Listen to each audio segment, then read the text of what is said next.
가능컨대 자녀들의 문제에 있어서 저의 지위를 이용한 어떠한 부당행위도 없었으며 가능하지도 않았습니다. 의대 편입이나 병력 처리 과정은 최대한 공정성이 담보되는 절차에 따라 진행되었습니다. 네, 방금 들으신 대로 정호영 보건복지부 장관 후보자가 어제 기자회견을 통해서 자녀 관련 의혹을 직접 해명했습니다. 자, 이에 민주당에서는 친구 구하려다가 민심 잃는다면서 정 후보자에 대한 지명 철회를 촉구했습니다.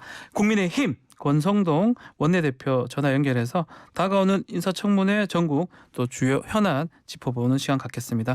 대표님 안녕하십니까? 예, 안녕하세요. 네, 자 기자회견 들으셨을 건데 어떻게 보셨습니까? 우선 그 기자회견 내용에 대해 말씀드리기 전에 네. 민주당이 새 정부 내각 인선을 이제 둘러싸고 막말이 좀 도를 넘고 있다 저는 이렇게 판단을 하고 있고요. 막말요? 예. 예, 합리적인 비판은 당연히 해야 되겠지만은 이 진짜 묻지마 선동, 정치적 선동은 좀 자제해 주십사 하는 걸 부탁의 말씀을 드리고요. 그리고 인사청문회라는 것은 국회가 국민을 대신해서 그 후보자들의 도덕성과 역량을 검증하라고 만들어낸 제도 아니겠습니까? 맞습니다. 그런데 청문회를 보이콧하겠다. 이러면서 그것도 무슨 합리적인 그런 자료나 증거나 이런 걸 제시하고 해야 되는데 무조건 저 사람은 기분 나쁘니까 안 된다 이런 식으로 좀 나오고 있거든요. 네. 그래서 그런 거 좀 지양이 돼야 된다 이렇게 보고 있고 네. 정호영 후보자 같은 경우에도 지금 본인은 억울하다고 밝혔고 또 그러면 정호영 후보자의 주장이 사실이 아니다.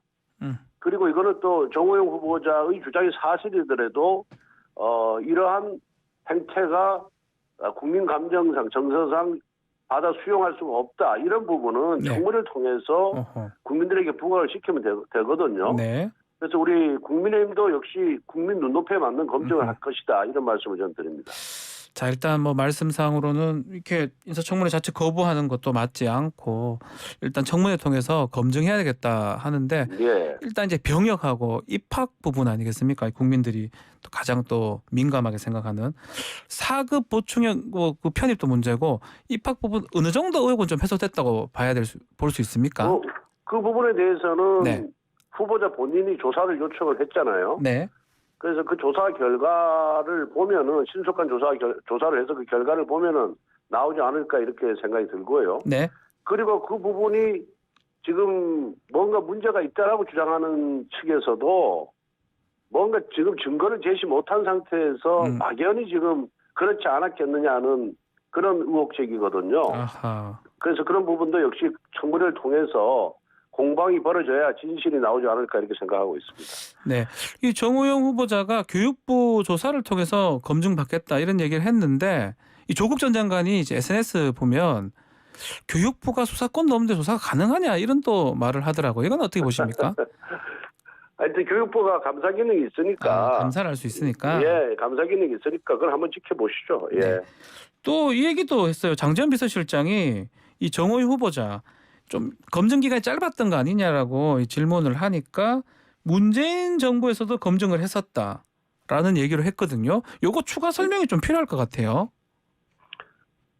이제 국립병원장을 했으니까 경북대 병원장이 그때 문재인 정부에서 검증한 것이 아니냐는 그런 취지로 그렇게 얘기한 걸로 알고 있고 그 부분에 대해서는 저보다는 장재원 비서실장이 답하는 게 좋을 것 같습니다. 한번 전화해서 여쭤보겠습니다. 지금 말씀하신 것처럼 민주당 같은 경우는 지금 3명을 지목을 했더라고요. 한동훈 법무부 장관 후보자, 또 정호영 후보자, 또 한덕수 총리 후보자 낙마 리스트까지 정했던 것 같아요. 그리고 청문회 거부하라는 것도 얘기를 하고 있고요. 이건 좀 심각하다라시는 거죠. 그게 누구는 통과시킬 텐데 누구는 안 된다 식의 이제 정치 거래를 하자는 건데 이건 정말 구태 정치라고 규정하지 않을 수가 없고요. 네. 민주당 정부 5년간 정말 인사 파행이 많았지 않습니까? 네. 문재인 정부 인사청문 대상 총 112명 중에 76명이 본인들이 정한 7대 인사 기준이 있었지 않습니까? 그 네. 미달이었어요. 예. 그리고 또 청문보고서 채택하지 아니하고 임명 강행한 장관도 31명이거든요. 네. 그래서 누구누구 인사청문 하지도 않고 제대로 된 검증도 하기 전에 누구누구는 안 된다는 식의 그런 정치적인 이런 묻지마 이런 정치적 선동은 이제는 사라져야 된다고 생각합니다.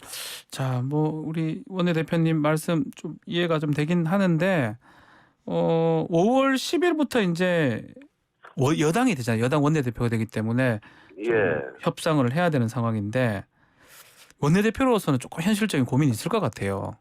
여소야대 국면에서. 그렇죠. 민주당이 절대 다수 의석을 갖고 있잖아요. 네. 그리고 여의도의 여당인데 좀 합리적인 기준과 원칙을 갖고 이렇게 소위 말해서 의회를 운영했으면 좋겠다는 바람을 갖고 있습니다. 네. 소위 그 검수완박법, 검찰수사권 완전 박탈법은 결국은 국민에게는 쪽박을 차라는 얘기고 죄인들에게는 대박을 주는 소위 국민 쪽박 죄인 대박법이거든요. 그런데 이거는 그 국민 모두가 또 사회단체, 학계 모두가 반대함에도 172석 갖고 밀어붙이고요. 또 한동훈 후보자는 인사청문회 안 하겠다면서 또 172석이 모두 지금 도망가는 그런 형국이거든요. 네.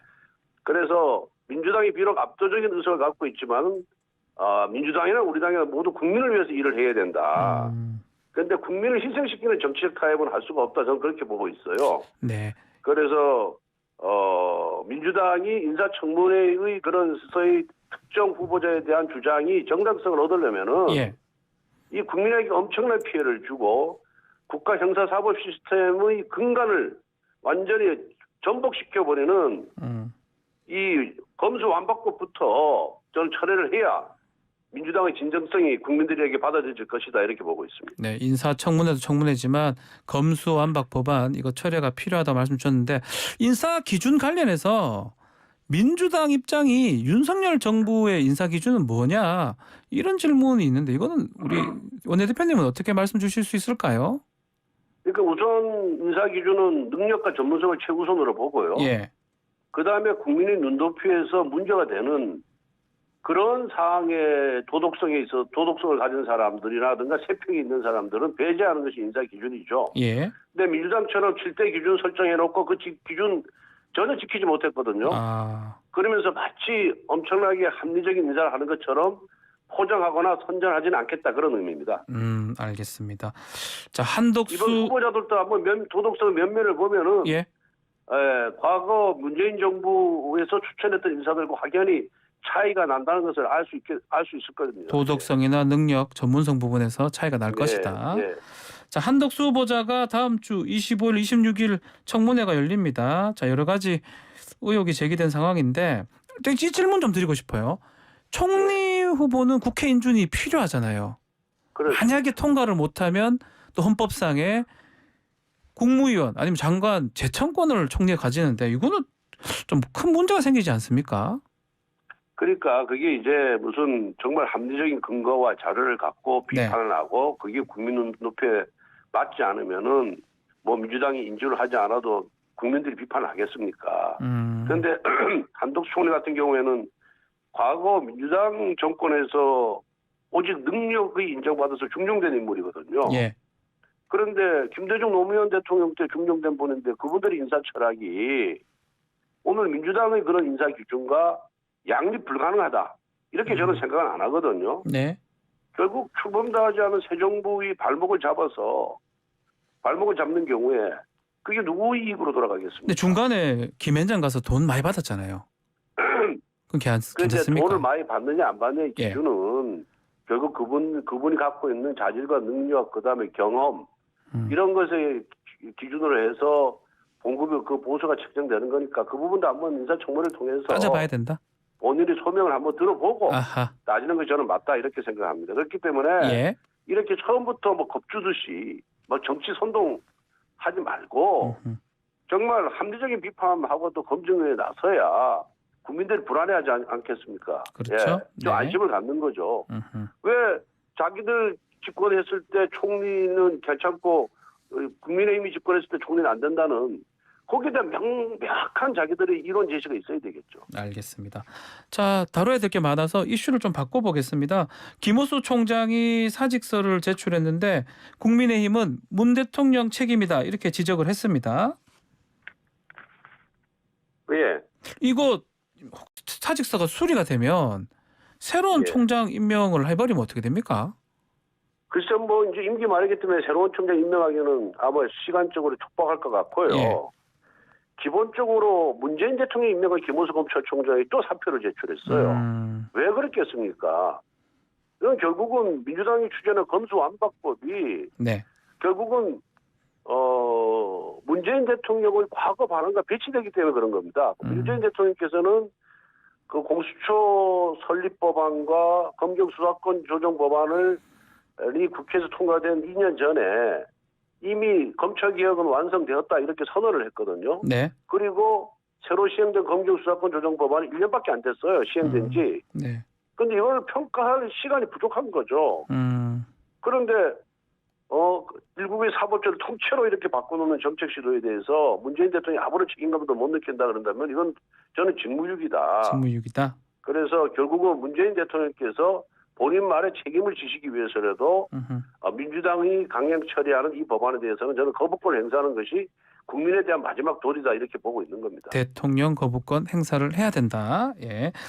자, 지금 그 법안 중에 부칙 2조가 문제가 되고 있어요. 형사법 개정안인데요.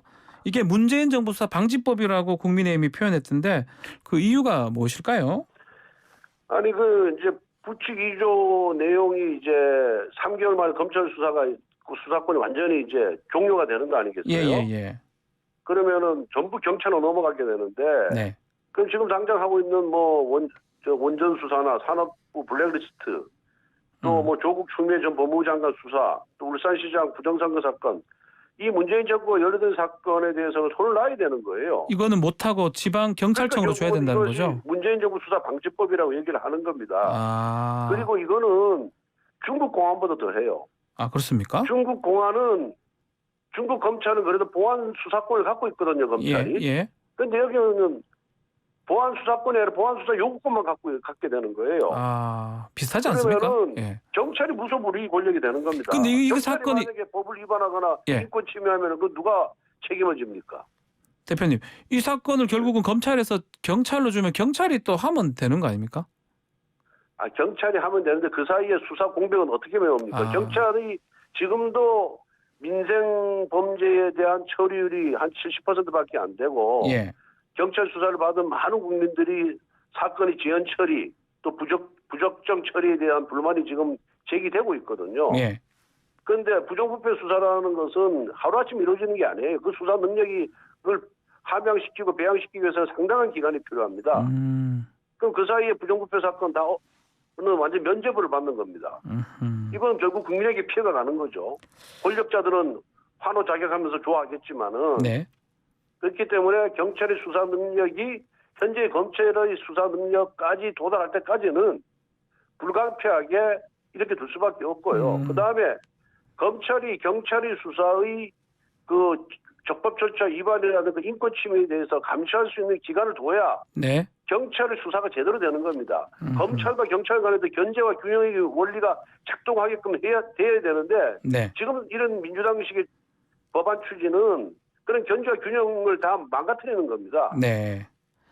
자, 이 법안 그래도 민주당 지금 아마 호랑이 등에 올라탄 형국이에요. 물러설 수 없다고 하고 있는데 국민의힘은 이거 어떻게 막을 수가 있을까요? 필리버스터 얘기가 나오던데요. 그러니까 이 사람들이 지금 안건 조정위도 무소속 의원 하나 집어넣어가지고 무력화시키고 예. 또 회기도 쪼개기 해가지고 4월 말까지 다 처리하겠다는 거 아닙니까? 네. 그런데 180석 갖고 있는 민주당이 이런 식으로 나오면 우리가 막을 방법은 없다. 그리고 최후로 문재인 대통령이 거부권 행사해주면 되는데 그것도 좀 회의적인 게 사실이고요. 네. 결국 이거 막아주실 분은 국민밖에 없습니다. 국민들밖에 없다. 앞에서도 말씀드렸다시피 국민 쪽박 죄인 대박이거든요. 예, 다시 한번 해주십시오. 국민 예. 쪽박? 죄인 대박. 주인 대박. 아, 예. 예. 죄인은 대박을 치고요. 아, 죄인 국민을 대박. 쪽박을 치는 겁니다. 이 검수완박법이. 아하. 그래서 다시 한번 저로서는 우리 국민들께서 이 법안을 좀 막아주십사 하는 부탁의 말씀을 드릴 수밖에 없습니다. 네. 지금 박병석 의장이 해외 순방 간다고 하는데 이것도 변수 같아요. 김상희 부의장한테 사회권을 넘길 것인지 이게 쟁점이 될 것 같은데 이거 어떻게 보십니까? 해외 출장을 가면은 국회의장이 부의장에게 사회권을 넘기는 것이 지금까지 원칙과 관행이었거든요. 예. 뭐 출장 가면 아마 넘길 겁니다. 정진석 부회장도 있잖아요. 아니 근데 뭐 결국은 여당 부의장한테 민주당 부의장한테 넘기는 것이 지금까지 뭐 그렇고 정진석 부의장한테 넘겨주겠습니까? 그래서 막 통과하려고 노력할 것이다 이 말씀이시네요. 민주당 입장에서는. 예, 그렇습니다. 예, 아니 그러니까 민주당 부의장한테 넘어가면은 반드시 일방적인 그런 독선적인 의회 국회를 운영하겠죠. 네. 자, 오늘 말씀 여기까지 들어야 될 것 같습니다. 인터뷰 자주 좀 해주시면 안 되겠습니까? 원내대표님. 하여튼 뭐 기회 되면 자주 하도록 하겠습니다. 네, 감사합니다. 오늘 말씀 감사합니다.